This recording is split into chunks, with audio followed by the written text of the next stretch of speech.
Bengaluru to Bhadrachalam రూట్లో అయితే ఒకసారి మీరు తీసుకుంటే ప్రతి సంవత్సరం కళ్యాణం కూడా జరుగుతుందండి. నైట్ పండగ రోజు నైట్ 12 గంటలు జరుగుతున్నారు. ఇక్కడ లొకేషన్లో ఎలా ఉంటుంది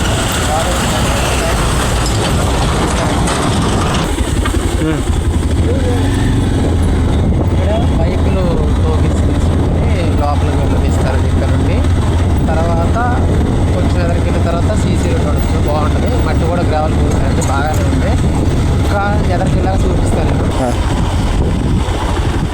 ఇదిగోనండి మన శివాలయం టెంపుల్ గుట్ట మీద ఉంది. కింద వచ్చి కారు గోద రోడ్డు అయితే ప్రతి సంవత్సరం పార్కింగ్ ప్లేస్ ఇటు సైడ్ ఉండేదండి. ఇప్పుడు కొత్తగా ఇటు సైడ్ పెట్టారు పార్కింగ్ ప్లేస్.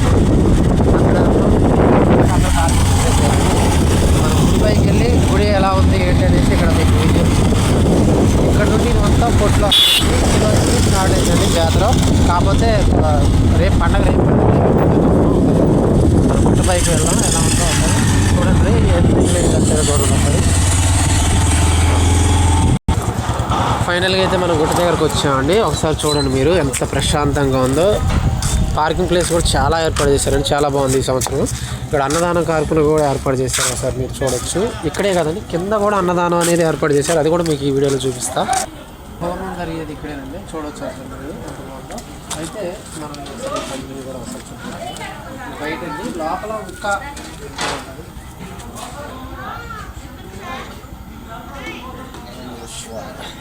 ఒకసారి రండి చూపిస్తా. చూడొచ్చు అన్నదానం కూడా నడుస్తూనే ఉంది, కింద కూడా జరుగుద్దండి.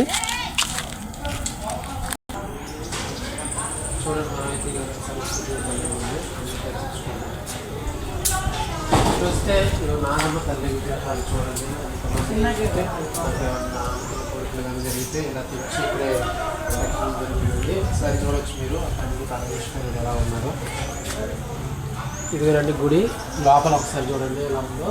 అయితే టైం ఇప్పుడు అయిపోయింది కదండి, మూసేశారు.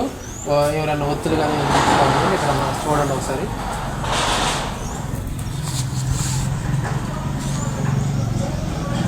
కొంచెం లాంగ్ అయితే కానీ కనపడట్లేదు. ప్రదేశం కూడా చూడండి ఒకసారి ఎంత బాగుందో.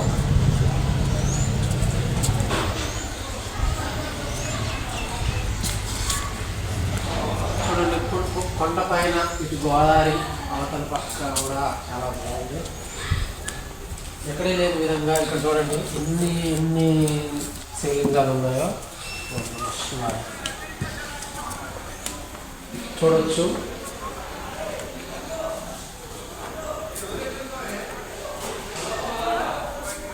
ఇక్కడ 12 జ్యోతిర్లింగాలు ఉన్నాయో అసలు చూడండి. ఒక్కొక్క చోట ఒక్కొక్క విధానం లాగా ప్రతి సోమవారం కూడా జరుగుతాయండి. అయితే రేపు పండగ కాబట్టి ఇంకా గ్రాండ్గా ఉంటుందండి. రేపు అయితే ఇక్కడ జనాభా ఎంత సంఖ్యలో ఉంటుందో చెప్పలేదు.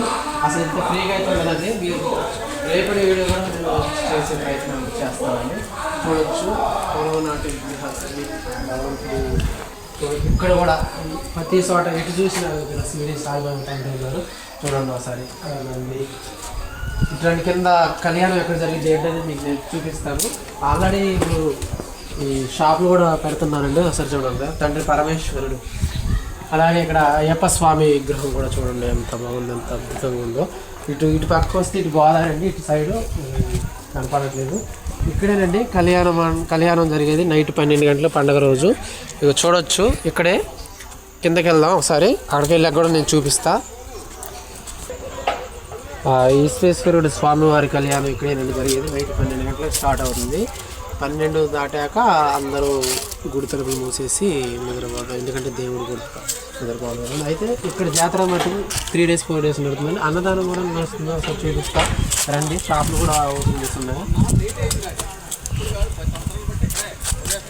అన్నదానం అటు కూడా నడుస్తుందండి. అక్కడ బాగుంటుంది. అంటే పురాతనమైన కాలంలో ఈ గుడి గురించి సంబంధించినప్పుడు వాటర్ అక్కడ దూరం అవుతుందండి. ఇక్కడ బావి తవ్వారండి, ఒకసారి చూడవచ్చు. అక్కడ తోడుకుంటున్నారు చూడండి. ఆల్రెడీ అక్కడ సైడ్ అన్నదానం నడుస్తుంది కదా, ఇప్పుడు స్టాప్లో పెడుతున్నారండి. రేపు కూడా రేపు అయితే మనం ఇక్కడ ఈ సర్కిల్లో నిలబడటం చాలా కష్టం అండి. ఇక్కడ సంఖ్యలు ఉన్నాయి 59, అంటే షాపు సంఖ్యలు అనుకుంటే చూడవచ్చు. 58, 59, 60 అలా రాసిందండి. అంటే ఇక్కడ ఎన్ని షాపులు పెడతారో ఆ సంఖ్యలో అనేది ఉంటుంది. ఇదేనండి బాగుంది. ఈ ప్రదేశంలో అయితే చాలా అంటే జాగ్రత్తగా ఉండాలి నైట్ టైము. అంటే దొంగలు వీళ్ళందరూ కూడా రావచ్చు. వచ్చే వాళ్ళందరూ మీరు మాత్రం పట్టించాలి. ఏ ఊరైనా మీకు దగ్గరే కాబట్టి రండి, చాలా బాగుంటుంది. మళ్ళీ మళ్ళీ మనకి వచ్చే అవకాశం ఉండదు కదా, మళ్ళీ సంవత్సరం దాకా ఆగాల్సి వస్తుంది. ఈ ఆనందాన్ని మిస్ అవ్వద్దండి. ఆ తండ్రి పరమేశ్వర ఆశీర్వాదం మనం ఎప్పుడు సంతోషంగా ఉండాలని